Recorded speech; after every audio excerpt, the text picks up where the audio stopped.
Hello students, तो अगर आप IIT JEE mains and advance की तैयारी बहुत अच्छे से करना चाहते हो तो आपके लिए गुड न्यूज़ है, क्योंकि अनअकैडमी आप सभी के लिए 2 न्यू बैच स्टार्ट कर रहा है 21 दिसंबर से। एक है आपका एमसीक्यू बैच और दूसरा बच्चों स्पार्क बैच, जो कि स्पेशली क्लास 11th के स्टूडेंट्स के लिए स्टार्ट किया जा रहा है, जो कि जेईई मेंस एंड एडवांस 2023 में देने वाले हैं। और इंडिया टॉप एजुकेटर्स, जैसे यहाँ पर देख सकते हो शहनवाज फैयाज हैं, समीर बंसल सर हैं, और भी इंडिया टॉप एजुकेटर्स आपको पढ़ाने वाले हैं बच्चों। एक और गुड न्यूज़ आपके लिए ये बच्चों कि अगर आप यहाँ पर सब्सक्रिप्शन लेना चाहते हो और आप हमारा प्रोमो कोड यूज करते हो तो आपको 10% डिस्काउंट देखने को मिलेगा। कैसे प्रोमो कोड यूज करना है वो मैं आपको बताने वाला हूं। तो स्टूडेंट्स, आपको नीचे डिस्क्रिप्शन में लिंक दे रखे हैं एमसीक्यू बैच और स्पार्क बैच दोनों की। मैंने यहाँ पर एमसीक्यू बैच की लिंक पर क्लिक कर रखा है, तो आपको ये पेज शो होने लगेगा बच्चों, MCQ batch for JEE 2021 main and advance. और उसके बाद स्टूडेंट यहाँ पर पूरा शेड्यूलिंग है बैच का कि टुमारो से कौन सी क्लास आपको मिलेंगी, कैसे कैसे मिलेंगी, पूरा शेड्यूलिंग आप यहाँ पर देख सकते हो बच्चों। सबसे इंपॉर्टेंट बात बच्चों, आपको कैसे सब्सक्रिप्शन लेना है जिससे आपको 10% डिस्काउंट मिलेगा। तो बच्चों आप गेट सब्सक्रिप्शन पर क्लिक करोगे, जैसे आप गेट सब्सक्रिप्शन पर क्लिक करोगे आपको ये पेज होने लगेगा। फिर उसके बाद आपको सिलेक्ट प्लस करना है। तो बच्चों आप यहाँ पर देख सकते हो 1 महीने का फीस 7,000 है, 3 महीने का 17,500 है, पूरा दे रखा है 24 मंथ्स का। बच्चों आपको हैव अ रेफरल कोड यहाँ पर डालना, आपको स्मार्ट स्टडी क्लासेस, स्मार्ट और गैप बिल्कुल भी नहीं करना है, स्टडी क्लासेस। जैसे आप बच्चों स्मार्ट स्टडी क्लासेस डालोगे और अप्लाई करोगे तो आप देखोगे बच्चों कि आपके जो देखो 1 महीने का फी अब 6300 रह गया, अब यहाँ पर पूरा 10% डिस्काउंट आपको मिल चुका है। परसेंट तो बच्चों तैयार करने पड़ेंगे, क्योंकि तो आप सभी को पता है कि अगर आप यूपी बोर्ड से हो तो 7 सेट आते हैं, और 7 सेट में अगर हम क्वेश्चंस अगर आप मानोगे तो लगभग 10 to 15 क्वेश्चंस तो मान ही सकते हो, ठीक है ना, वेरी शॉर्ट टाइप क्वेश्चन सभी को मिलाया जाए तो इसी वजह से स्टूडेंट आपको 200 कम से कम 200 क्वेश्चंस तो आपको तैयार करने पड़ेंगे। और ये सीरीज आप सभी के लिए बहुत ज़्यादा इंपॉर्टेंट है। अभी मैं आपको लेसन 1 से 4 तक करा रहा हूँ, फिर मैं आपको लेसन 5 से 8 तक कराऊंगा, फिर आगे के ऑप्टिक्स है, मॉडर्न फिजिक्स है, इस टाइप से आपको सारे वेरी शॉर्ट टाइप क्वेश्चन करा दिए जाएंगे बच्चों। और इसका सॉल्यूशन भी मैं आपको करा चुका हूँ, जी 4 लेसन तक तो सॉल्यूशन आपका कराया जा चुका है और बोर्ड पर मैंने आपको सॉल्यूशन कराया था। इन क्वेश्चन की आप तैयारी कर लेना, और ये पीडीएफ भी आपको फ्री ऑफ कॉस्ट दी जाएगी, बट कैसे मिलेगी वो वीडियो के लास्ट में आपको बताने वाला हूँ, ठीक है। तो पहला क्वेश्चन है बच्चों, वैद्युत क्षेत्र की तीव्रता की परिभाषा, मात्रक तथा विमाएं बताइए। तो आप सभी को पता है बच्चों E बराबर क्या होता है, F/Q0।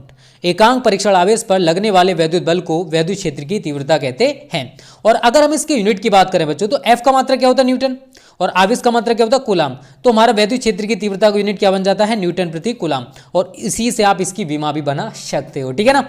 अगला क्वेश्चन है बच्चों, वैद्युत द्विध्रुव आघूर्ण से क्या तात्पर्य है, इसका मात्रक तथा विमाएं लिखिए। यह अदिश है अथवा सदिश, यदि सदिश है तो इसकी दिशा बताइए। तो आप सभी को बच्चों मैं बता चुका हूं, P बराबर होता Q × 2L।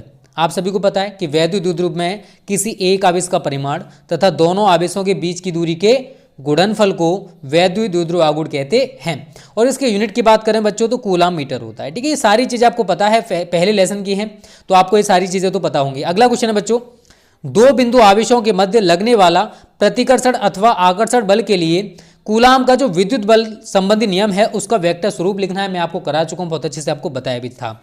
एप्सिलॉन नॉट का बच्चों आपको आंकिक मान, मात्रक तथा विमा बतानी है। तो आप सभी को पता है बच्चों एप्सिलॉन नॉट का आंकिक मान होता है 8.85 × 10⁻12 कूलाम स्क्वायर प्रति न्यूटन मीटर स्क्वायर। सभी को पता होगा, पहले चैप्टर से है, सारी चीजें हमको पता होंगी, ठीक है बच्चों। गॉस की प्रमेय लिखिए। तो आप सभी को पता है बच्चों φE बराबर क्या होता है, Q/ε0। किसी बंद पृष्ठ से गुजरने वाला वैद्युत फ्लक्स उस पृष्ठ द्वारा परिबद्ध कुल आवेश का 1/ε0 गुना होता है। आप सभी को पता है बच्चों। अगला क्वेश्चन है, और ये सारे क्वेश्चंस मैं आपको करा भी चुका हूं, निम्न में स्रोतों के केंद्र से प्रेक्षक बिंदु की दूरी को अगर हम आधा कर दें तो जो प्रेक्षित विद्युत क्षेत्र है उसका मान कितना हो जाएगा और क्यों हो जाएगा, हमको ये बताना है बच्चों। नंबर 1 बिंदु आवेश, वैद्युत द्विध्रुव और अनंत आवेशित चादर। तो ये क्वेश्चन मैं आपको बहुत अच्छे से कराया था बच्चों।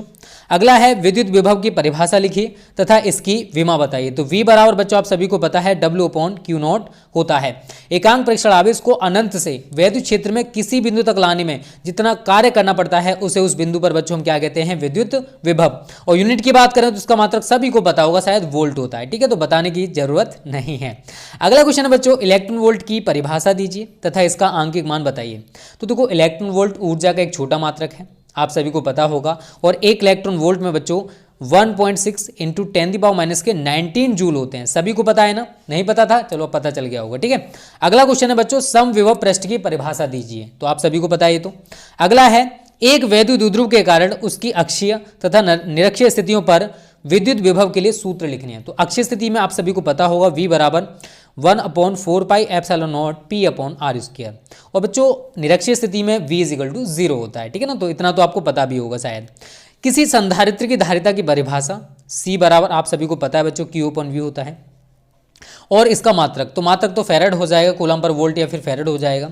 तो देखो संधारित्र के किसी एक प्लेट को दिया गया आवेश तथा दोनों प्लेटों के बीच जो विभवांतर उत्पन्न होगा, इसी के बच्चे रेशियो या अनुपात को हम लोग संधारित्र की धारिता कहते हैं। अगला क्वेश्चन है समांतर प्लेट संधारित्र की धारिता का सूत्र लिखिए। तो C बराबर ε0 Ka/t, सभी को याद है ना ये तो।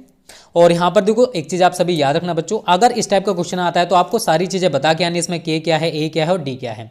अगला क्वेश्चन है बच्चों, किसी समांतर प्लेट संधारित्र की प्लेटों के बीच अगर हमने परावैद्युत पदार्थ भर दिया तो उसकी जो धारिता है उस पर क्या प्रभाव पड़ेगा, ये हमको बताना है। अगला क्वेश्चन है ऊर्जा घनत्व से आप क्या समझते हैं। अब मैं आपको केवल क्वेश्चंस बता दे रहा हूँ, नहीं तो वीडियो बहुत बड़ी हो जाएगी अगर मैं आंसर्स भी बताऊंगा तो बच्चों, ठीक है। अगला है परावैद्युत सामर्थ्य एवं भंजक विभवांतर को स्पष्ट कीजिए। उसी तरीके से अगला क्वेश्चन है मुक्त इलेक्ट्रॉनों के अनुगमन वेग से आप क्या समझते हैं। धातुओं में इलेक्ट्रॉनों के अनियमित वेग व अपवाह वेग में क्या अंतर है। अगला क्वेश्चन है बच्चों 18 विद्युत धारा तथा अनुगमन वेग में संबंध। तो I बराबर NeAVD होता है, सभी को पता होगा। विशिष्ट चालकता की परिभाषा लिखिए। तो विशिष्ट प्रतिरोध के व्युत्क्रम को विशिष्ट चालकता कहते हैं बच्चों। विशिष्ट प्रतिरोध की परिभाषा, विमा एवं उसका मात्रक बताना है। अनओम्य प्रतिरोध से आप क्या समझते हैं, ये भी क्वेश्चन इंपॉर्टेंट है, पूछा जा सकता है। और ये मोस्ट इंपॉर्टेंट है 22, ताप बढ़ाने से किसी चालक के प्रतिरोध में वृद्धि को दर्शाने वाला। तो RT बराबर होता है बच्चों R0 ब्रैकेट में 1 + αT। यहाँ पर अल्फा होता है प्रतिरोध ताप गुणांक, ठीक है। चलो अगला क्वेश्चन है किलोवाट घंटा किस राशि का मात्रक है। तो किलोवाट घंटा ऊर्जा का एक बड़ा मात्रक है। और 1 किलोवाट घंटा कितने जूल ऊर्जा के तुल्य है। तो 3.6 × 10⁶ जूल ऊर्जा के तुल्य होता है। ओम का नियम लिखिए, सभी लिख लोगे इसको। तो 1 किलोवाट के विद्युत बल्ब में 1 मिनट में कितनी ऊर्जा व्यय होती है, ये हमको बताना है बच्चों। अगला क्वेश्चन इंपॉर्टेंट है, पूछा जा सकता है और कई बार पूछा भी गया है कि किसी सेल के आंतरिक प्रतिरोध से आप क्या समझते हैं। सेल का जो प्रतिरोध है वो किन किन बातों पर निर्भर करता है बच्चों, ये हमको बताना है। अगला है 27 विद्युत परिपथ संबंधी किरचॉफ के नियम लिखिए। अगला है 28 हम सेल का विद्युत वाहक बल मापने के लिए वोल्ट मीटर की जगह विभव मापी को क्यों वरीयता देते हैं, मतलब विभव मापी से क्यों मापते हैं, हमें ये रीजन सहित बताना है बच्चों।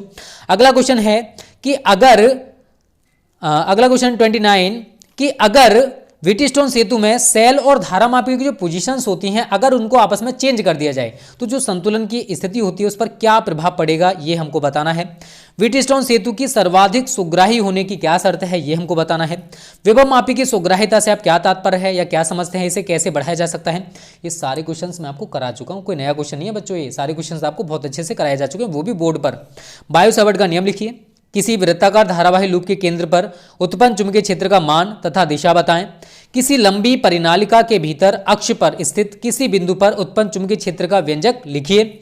चुंबकीय क्षेत्र किस प्रकार उत्पन्न होता है, यह हमको बताना है। लॉरेंज बल क्या है, इसके लिए व्यंजक लिखना है। तो आप सभी को पता होगा बच्चों, ये तो बहुत इजी क्वेश्चन है।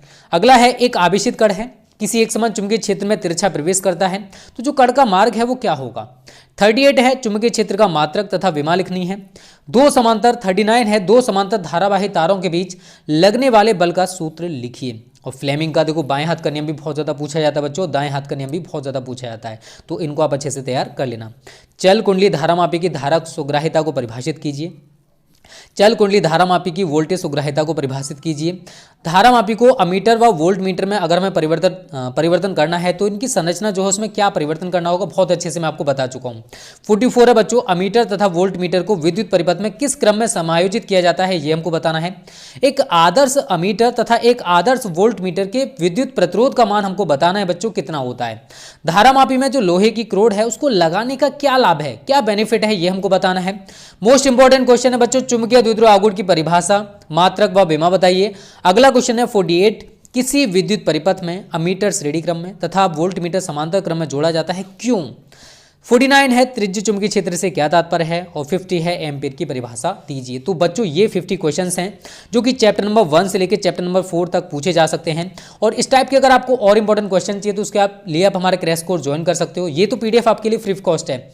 इस वीडियो के डिस्क्रिप्शन में आज शाम 9 बजे या रात 9 बजे आपको इसकी लिंक मिल जाएगी, वहाँ से डाउनलोड करके इन क्वेश्चन की तैयारी कर लेना। तो आज की वीडियो तो अच्छी लगी होगी, अच्छी लगी तो वीडियो को लाइक और शेयर करने में मत करो। Okay students, thanks for watching this video.